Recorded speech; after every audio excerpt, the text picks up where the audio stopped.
एक महात्मा थे श्री वृंदावन में, श्री माधव दास जी महाराज, भगवान श्री कृष्ण से सख्य भाव। वे एक बार श्री जगन्नाथपुरी में जाकर रहे, घूमने जाते भिक्षा के लिए, ऐसे ही परमहंस वृत्ति में रहते थे। एक वृद्धा माता उन्हें कुछ नहीं देती थी, और वे नारायण हरि की आवाज लगाएं तो गाली दे दे कि हट्टा कट्टा सवेरे से आ गया चल। और माधव दास जी उसके यहां जरूर जाते। किसी ने कहा कि बाबा वृद्धा कुछ नहीं देती, काहे को जाते हो? कहने लगे वृद्धा तो वो देती जो कोई नहीं देता। कहा क्या? बोले गाली तो देती है, तो हम गाली खाने जाते हैं। अच्छा, वृद्धा के घर बेटे का विवाह हो गया, पर उसके यहां पौत्र का जन्म नहीं हुआ था, खींचती थी। एक दिन नारायण हरि माधव दास जी ने कहा, तो वो कपड़े का पोता लेकर पुताई का काम कर रही थी। उसने जो देखा, बोले फिर आ गया निठल्ला, तो कपड़े का पोता फेंक कर मारा, महात्मा की छाती में लगा। पर माधव दास जी भी बोले कि संत माधव दास भी उत्तर इसी का देगा, और पोता अगर दिया है तो जा पोता तुझे मिलेगा।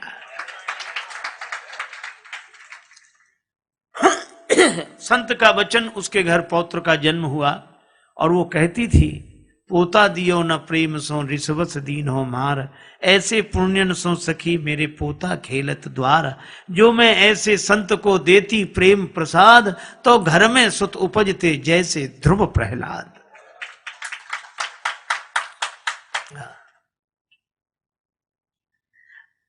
माधव दास जी ने क्या किया? कपड़े का पोता लेकर आए, उसको जल से धोया, कीचड़ मिट्टी से सना हुआ था, उसको पवित्र किया, साफ सुथरा किया, निर्मल बनाया, और निर्मल बनाकर धोकर उसे घृत में डाल दिया, बत्ती बनाई, दिया जलाया, मंदिर में प्रकाश हो गया। वह पोता भी कहता था धन्य है सतपुरुषों का संग, धन्य है सतपुरुषों का संग, बदल देता जीवन का रंग, बदल देता जीवन का रंग। धन्य है सतपुरुषों का संग, धन्य है सतपुरुषों का संग।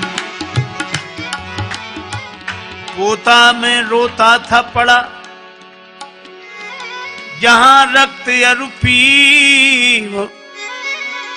चौके में फेरा जाता, मरते थे लाखों जीव। आ गया था जीवन से तंग, धन्य है सत्पुरुषों का संग, धन्य है सत्पुरुषों का संग। और क्या किया? जल से धोकर साफ किया, फिर दीना घृत में डार। इसी तरह हरि मंदिर पहुंचा, देखा ठाकुर द्वार। बन गया पूजा का अर्धंग, बन गया पूजा का अर्धंग। धन्य है सतपुरुषों का संग, धन्य है सतपुरुषों का संग। और अब दिया जलाया, झूला करूं आरती, ऊपर गरुड़ करें गुणगाथ। देते हैं मेरे प्रकाश में दर्शन दीनानाथ। भक्त जन लेकर हृदय उमंग, धन्य है सतपुरुषों का संग, धन्य है सतपुरुषों का संग। ऐसे श्री माधव दास जी नित्य शाम को समुद्र किनारे घूमने जाते। अच्छा, भगवान श्री कृष्ण भी बड़े विलक्षण, उनका सख्य भाव, तो सखा बनकर श्याम सुंदर प्रकट हो जाते और माधव दास जी से बड़ी बातें करते। एक दिन भगवान श्री कृष्ण आए, माधव दास जी ने देखा तो भगवान बड़े उदास, बहुत उदास। माधव दास जी ने कहा क्या हुआ, उदास क्यों है? श्री कृष्ण बोले कुछ नहीं। नहीं नहीं कुछ तो बताओ। क्या बताएं? नहीं नहीं बताओ बताओ। भगवान कृष्ण बोले कि एक बात है, क्या? जब से वृंदावन छोड़ा, यहां जगन्नाथपुरी में आए, हां, तब से चोरी करने को नहीं मिली।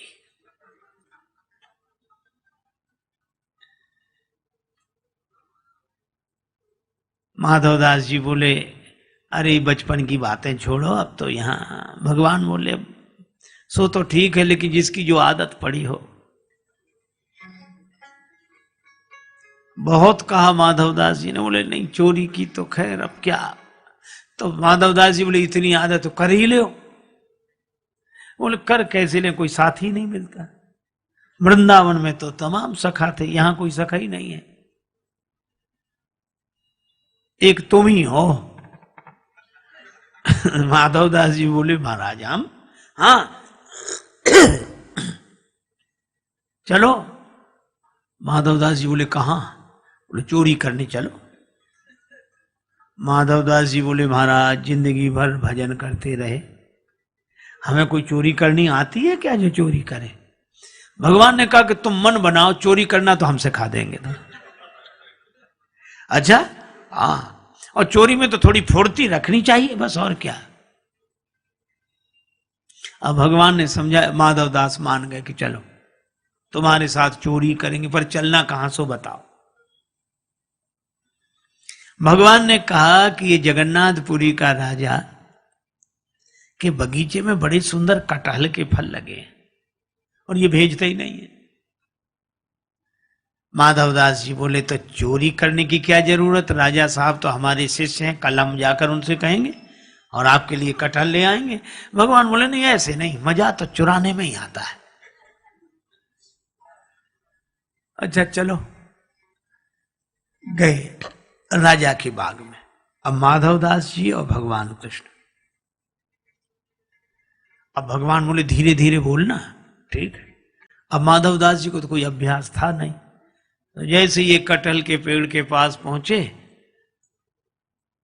भगवान बोले, ऊपर चढ़ जाओ, तुम ऊपर से कटहल गिराना, नीचे हम ले लेंगे।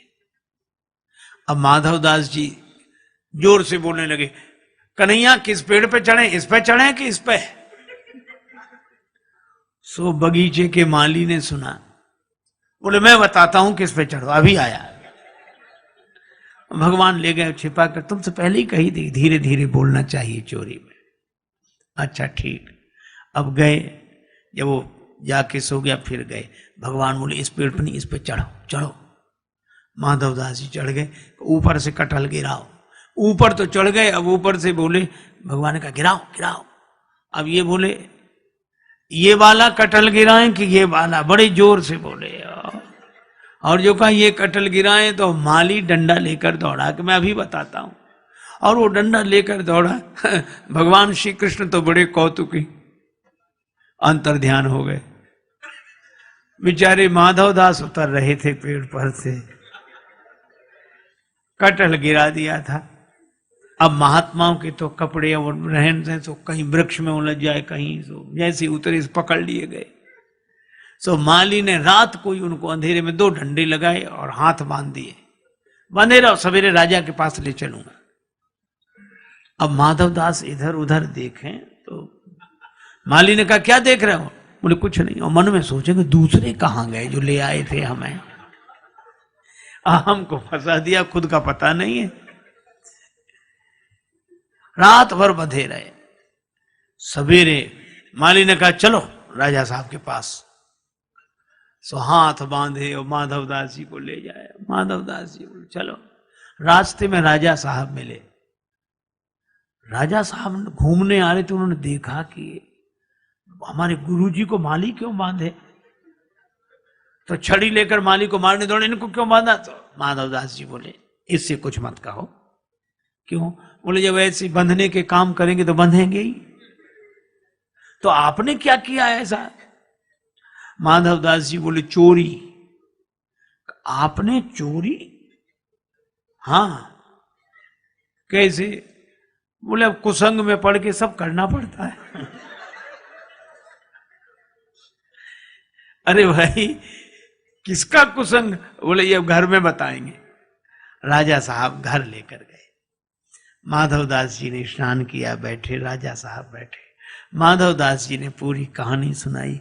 कहू कन्हैया वो बिना चोरी के नहीं रह पाते हैं। वो वृंदावन से यहाँ आ गए, कहते चोरी करने को मिली नहीं, मजा नहीं आ रहा, सखा कोई नहीं, सो कोई नहीं हम ही मिले। सो हमको कहा कि तुम चलो, और वो माली डंडा लेकर आया, खुद तो उड़ गए, हम पिटते रहे रात भर। और राजा ने सुना, राजा भक्त हृदय, नेत्र सजल हो गए, रोमांचित घात हो गया। और उसने माधवदास जी की बात सुनकर अपना पूरा बगीचा ही श्री जगन्नाथ जी के नाम लिख दिया। और भक्तजन कहते हैं कि आज भी वो बगीचा श्री जगन्नाथ जी के नाम है। तो भगवान ऐसे विलक्षण हैं कि सारे नियम एक तरफ रख के उनको चोरी में ही आनंद। शाम को माधवदास जी वो लिखा पढ़ी का कागज लेकर आए, समुद्र किनारे से भगवान फिर प्रकट। और भगवान कृष्ण मुस्कुराकर बोले, और संत जी रात कैसी कटी?